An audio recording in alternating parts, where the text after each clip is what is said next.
Aún me pregunto si no fue ese maldito frío siberiano el que nos sumió en la histeria colectiva y la alucinación compartida. ¿Qué otra cosa podría explicar la materialización de esas horribles palabras nietzscheanas? Está muerto, y nosotros lo hemos matado. No me atrevo a pronunciar su nombre. Recuerdo vívidamente las descripciones de los hombres extendiendo esa maldita piel entre ellos para el fotógrafo, y el extraño destello de lente que arruinó la imagen al revelarla, algo que ninguno de ellos presenció en ese momento.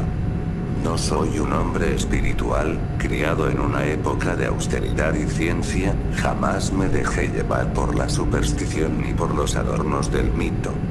Qué irónico y asombroso que ahora desee algún poder al que invocar, ante el cual postrarme, al que implorar clemencia. Ahora que podemos estar seguros, en el vasto cosmos más allá del alcance de nuestros instrumentos astronómicos, no hay nada que responda salvo un silencio ensordecedor.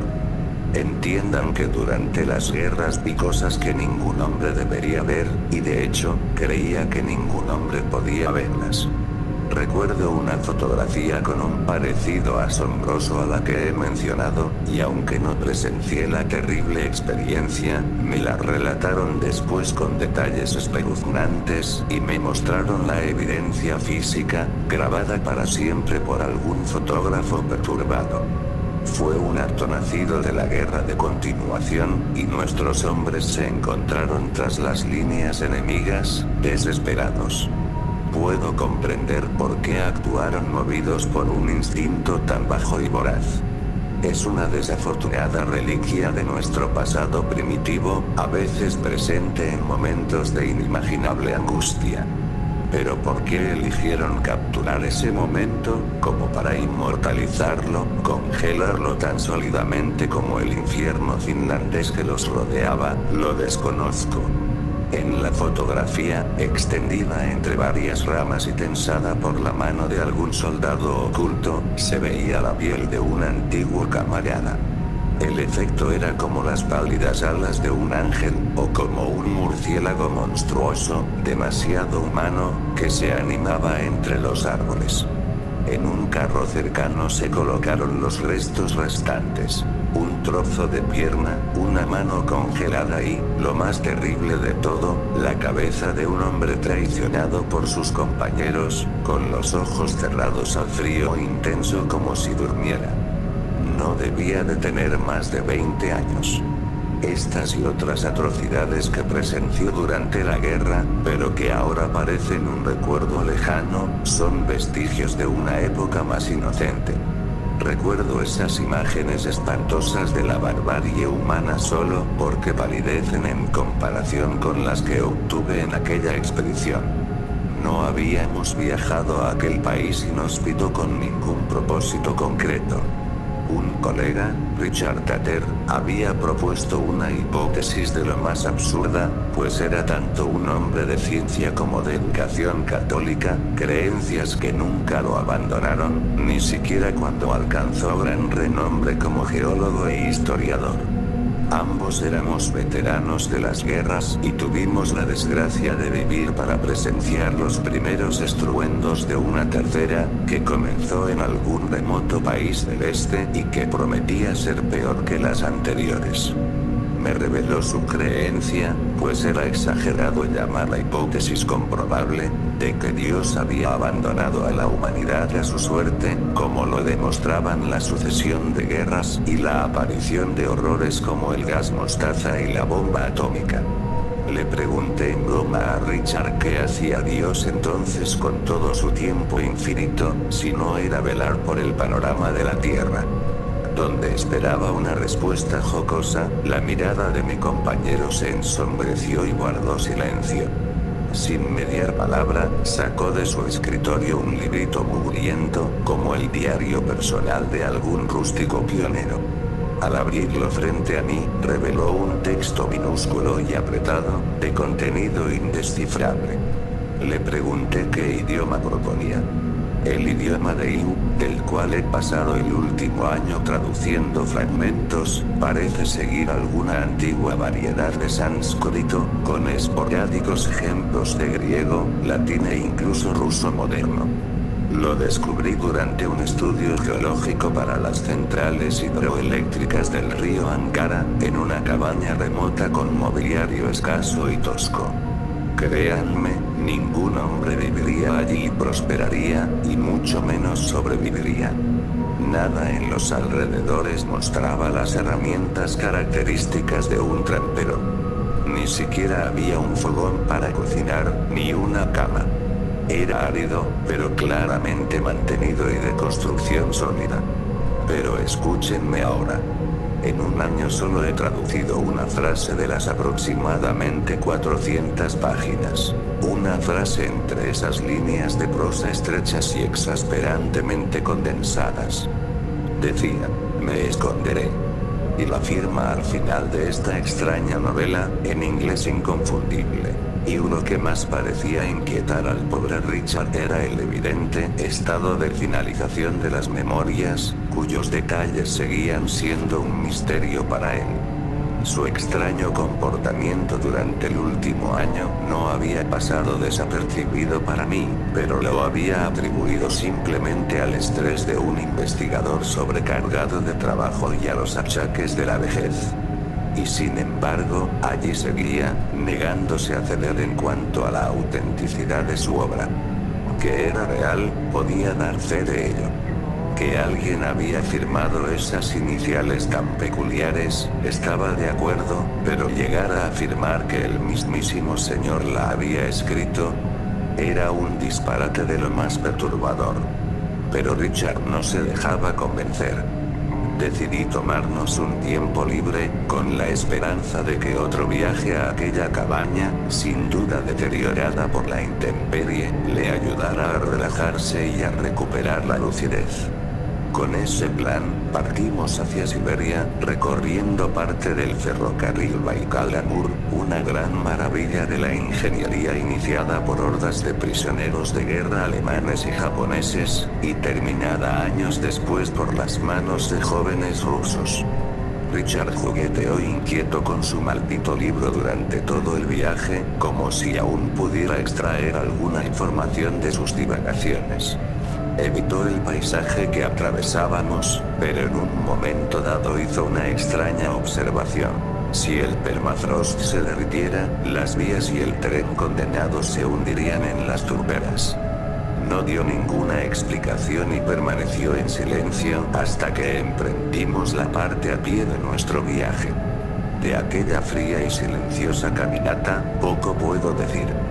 Richard estaba absorto en el libro, más que nunca, así que la tarea de orientarme recayó por completo sobre mí, con solo alguna que otra pista de mi compañero sobre dónde se encontraba su cabaña fantasma.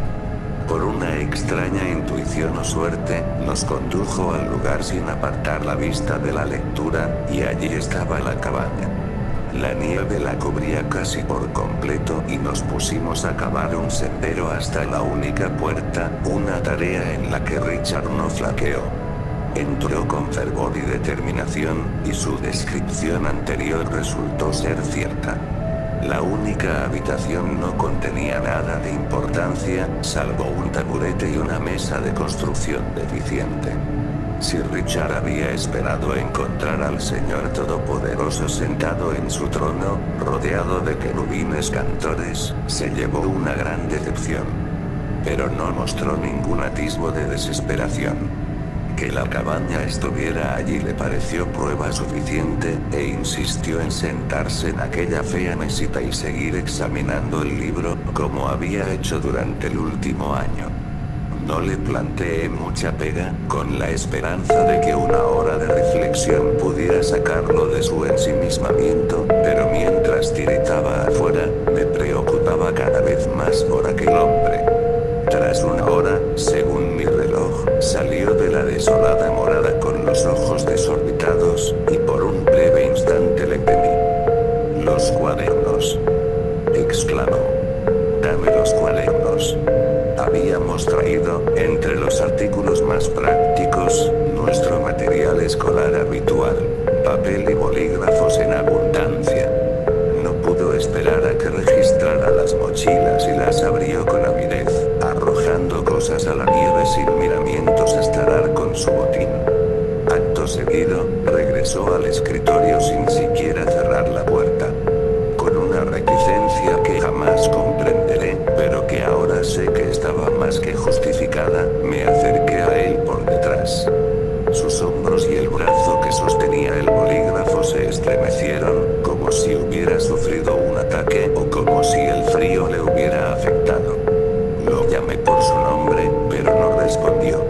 Y cuando me detuve frente a él, de modo que pudiera ver lo que transcribía en las páginas en blanco, sentí náuseas. Ningún hombre podía escribir tan rápido, con tanto fervor. Su mano se movía como las alas de un insecto, sino con mayor rapidez. En segundos llenaba una página y pasaba a la siguiente. Comprendí con terror que aquel extravagante ejercicio de destreza no producía galimatías, como había supuesto, sino caracteres rusos legibles. Aunque la frecuencia con la que pasaba las páginas y se abría paso a otro libro cuando la anterior hacía imposible un análisis detallado, deduje de unas pocas frases sueltas que parecía estar dictando la Biblia entera, como si la recitara de memoria. Pero todo el tiempo sostenía en la otra mano aquel maldito cuaderno, que estudiaba incluso mientras escribía. Me negaba a creer que estuviera traduciendo aquella reliquia demencial. Seguramente un hombre de su origen podía recitar la Biblia completa. No era algo inaudito entre hombres dedicados. Pero en cuestión de minutos había terminado el libro del Apocalipsis y siguió escribiendo, sin dejar de echar un vistazo a su hallazgo, y esta locura se prolongó durante unos 40 minutos, hasta que llenó hasta el último trozo de papel en blanco que le habíamos traído. El hechizo de la locura pareció abandonarlo, pues al fin se sentó en el escritorio, respirando con dificultad y empapado en sudor a pesar del frío. Dejó a un lado el viejo diario y se giró hacia mí. Jamás olvidaré sus ojos y la multitud de penas y horrores que contenían. No eran los ojos de Richard. No era la voz de Richard la que hablaba, sino la de algo destruido. Lo matamos. Lo matamos. De verdad lo matamos. Lo repetía, y ni siquiera mis intentos de despertarlo lo sacaron de su estupor. Pronto perdió las fuerzas y se deslizó contra una de las paredes, sentado, indefenso, murmurando para sí mismo. Supe que estábamos en apuros, dado el estado de mi compañero. Preparé algo de comer con el hornillo portátil e insistí en que comiera algo, cosa que hizo sin ganas y solo ante mi insistencia. Esperaba darle tiempo para recuperar fuerzas y la lucidez, para así poder emprender el viaje de regreso. Mientras tanto, la mesa y los libros esparcidos llamaron mi atención.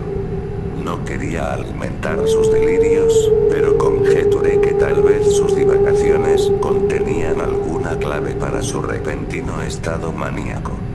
Comencé con el primer libro. Como ya mencioné, se trataba de una lectura fiel de la Biblia del rey Jacobo, pero con algunas desviaciones que me desconcertaron.